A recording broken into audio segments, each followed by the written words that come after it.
കടുത്ത രോഗപീഠകൾ കൊണ്ടും അംഗഭംഗം പോലുള്ള ദുരിതങ്ങൾ കൊണ്ടും കഷ്ടപ്പെടുന്നവർക്ക് ദയാവധം നൽകുന്നതിനെക്കുറിച്ചുള്ള ചിന്തകൾ 16-ാം നൂറ്റാണ്ട് മുതലേ യൂറോപ്പിൽ നിലനിന്നിരുന്നു. 1870 സാമുവൽ വില്യംസ് എന്ന അധ്യാപകനാണ് ആധുനിക മനുഷ്യ സമൂഹത്തിൽ ദയാവധത്തെക്കുറിച്ചുള്ള ഗൗരവ ചർച്ചകൾക്ക് തുടക്കമിട്ടത്. കടുത്ത വേദന അനുഭവിക്കുന്ന രോഗികൾക്ക് അതിൽ നിന്ന് മരണത്തിലൂടെ മുക്തി പ്രാപിക്കാനുള്ള സാധ്യതകൾ തേടണമെന്നായിരുന്നു അദ്ദേഹത്തിൻ്റെ വാദം. അക്കാലത്ത് ലഭ്യമായിരുന്ന വേദന സംഹാരികളായ മോർഫീൻ, ക്ലോറോഫോം തുടങ്ങിയവ കൊണ്ട് പോലും വേദനകളെ മറികടക്കാൻ കഴിയാത്തവർക്ക് ദയാവധം അനുവദിക്കണമെന്ന വാദത്തെ പിന്തുണയ്ക്കാൻ യൂറോപ്പിൽ ഒട്ടേറെ ആളുകൾ അന്നുണ്ടായിരുന്നു. 1935 ഇംഗ്ലണ്ടിൽ Charles Killick Millard voluntary euthanasia legislation society എന്നൊരു സംഘടന രൂപീകരിച്ചു. രോഗദുരിതങ്ങളാൽ കഷ്ടപ്പെടുന്നവർക്ക് ദയാവധം അനുവദിക്കണമെന്ന വാദത്തിന് വലിയ പ്രചാരം നൽകാൻ ഈ സംഘടനയ്ക്ക് കഴിഞ്ഞു. കടുത്ത അംഗവൈകല്യം മൂലം ദുരിതത്തിലായിരുന്ന ഒരു കുഞ്ഞിന് 1939 ജൂലൈ 24 നാസി ജർമ്മനിയിൽ ദയാവധം നൽകി. ഭരണകൂടം നേരിട്ട് ചുമതലയേറ്റെടുത്ത് നൽകിയ ആദ്യത്തെ ദയാവധമാണിതെന്ന് BBC രേഖപ്പെടുത്തുന്നു. പിന്നീട് നാസി ജർമ്മനിയിൽ അരങ്ങേറിയ അതിവിപുലമായ കൂട്ടക്കൊലകൾ പലതും ദയാവധം എന്ന പേരിലാണ് നടത്തിയിരുന്നത്. ദയാവധം എന്ന ആശയത്തോട് തന്നെ ആധുനിക ലോകം മുഖം തിരിക്കുന്നതിന് ഒരു കാരണം ദയാരഹിതമായ ആ കൂട്ടക്കൊലകൾ തന്നെയാണെന്ന് പറയാം. ഗ്രീക്ക് ഭാഷയിൽ നല്ലത് എന്നർത്ഥമുള്ള മരണം എന്നർത്ഥമുള്ള ധനറ്റോസ് എന്നീ വാക്കുകളിൽ നിന്നും രൂപപ്പെട്ട യൂത്തനേഷ്യ എന്ന വാക്കാണ് ഇംഗ്ലീഷിൽ ഉപയോഗിക്കുന്നത്. മലയാളത്തിൽ അത് ദയാവധം. ഇപ്പോൾ യൂത്തനേഷ്യ എന്ന സാങ്കേതിക പദത്തേക്കാൾ മേഴ്സി കില്ലിംഗ് എന്ന വാക്കാണ് ഇംഗ്ലീഷിൽ കൂടുതലായി ഉപയോഗിച്ചു വരുന്നത്.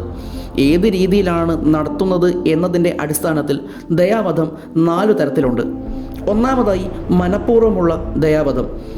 രോഗദുരിതങ്ങളാൽ കഷ്ടപ്പെടുന്ന രോഗി ഇനി ജീവിതത്തിലേക്ക് തിരികെ വരില്ല എന്ന് ഉറപ്പായി കഴിഞ്ഞാൽ മരുന്നുകൾ കുത്തിവെച്ചോ മറ്റോ മരണത്തിലേക്ക് നയിക്കുന്ന രീതിയാണ് ഇത്. രണ്ടാമത്തേത് നിഷ്ക്രിയ ദയാവധം.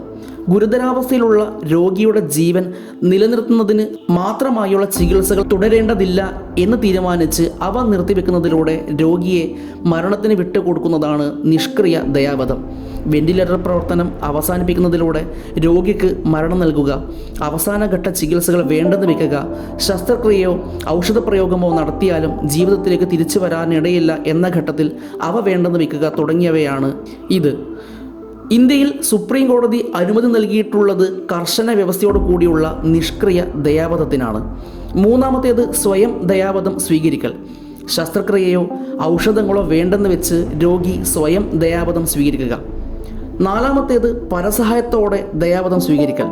ഗുരുതരാവസ്ഥയിൽ ചികിത്സയിൽ കഴിയുന്ന രോഗിക്ക് ചികിത്സകളിലൂടെയും മറ്റും ജീവൻ നിലനിർത്തേണ്ടതില്ല എന്ന് ഉത്തരവാദപ്പെട്ട മറ്റൊരാൾ തീരുമാനമെടുക്കുന്നതാണ് ഇത്. വർഷങ്ങളായി ബോധമില്ലാതെ കിടക്കുന്നയാൾക്ക് മരണം നൽകാമെന്ന് ഉറ്റബന്ധു തീരുമാനമെടുത്ത് ഡോക്ടർമാരെ അറിയിക്കുന്നത് ഇതിന് ഉദാഹരണമാണ്. കർശന വ്യവസ്ഥകളോടുള്ള നിഷ്ക്രിയ ദയാവധത്തിനാണ് സുപ്രീം കോടതി അനുമതി നൽകിയിട്ടുള്ളത്. മാരക രോഗം ബാധിച്ചവർക്ക് മുൻകൂട്ടി മരണപത്രം തയ്യാറാക്കാം. രോഗിയെ വല്ലാതെ ബുദ്ധിമുട്ടിക്കുന്നതും എന്നാൽ കാര്യമായ പ്രയോജനങ്ങളൊന്നും ഉണ്ടാക്കാത്തതുമായ ചികിത്സാ രീതികൾ വേണ്ടെന്ന് വെക്കാനും തുടങ്ങിയാൽ തന്നെ അവ പിൻവലിക്കാനും നിയമപരമായ അനുമതി നൽകുന്നതിനുള്ള വ്യവസ്ഥയാണ് സുപ്രീം കോടതി നിശ്ചയിച്ചിട്ടുള്ളത്. ഇങ്ങനെയൊരു മരണപത്രം എഴുതിയിട്ടുണ്ടെങ്കിൽ കോടതിയുടെയും പ്രത്യേക മെഡിക്കൽ ബോർഡിൻ്റെയും അനുമതിയോടെ രോഗിയുടെ ജീവിത ദുരിതത്തിന് വിരാമമിടാം. വെന്റിലേറ്ററോ അതുപോലുള്ള മറ്റ് ജീവൻരക്ഷാ ഉപകരണങ്ങളോ നീക്കി നിഷ്ക്രിയ ദയാവധം നൽകാം.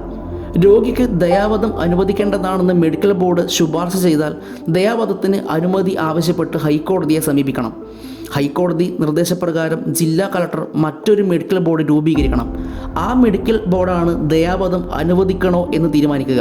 ഇങ്ങനെ കോടതിയും ജില്ലാ ഭരണകൂടവും 2 മെഡിക്കൽ ബോർഡുകളും അനുമതി നൽകിയാലേ ദയാവധം നടപ്പിലാക്കാനാവും. നേരത്തെ മരണപത്രം എഴുതിയിട്ടുണ്ട് എങ്കിൽ അബോധാവസ്ഥയിലുള്ള രോഗിയുടെ ഉത്തരവാദപ്പെട്ടയാൾക്ക് നിഷ്ക്രിയ ദയാവധത്തിന് അനുമതി തേടി കോടതിയെ സമീപിക്കാം.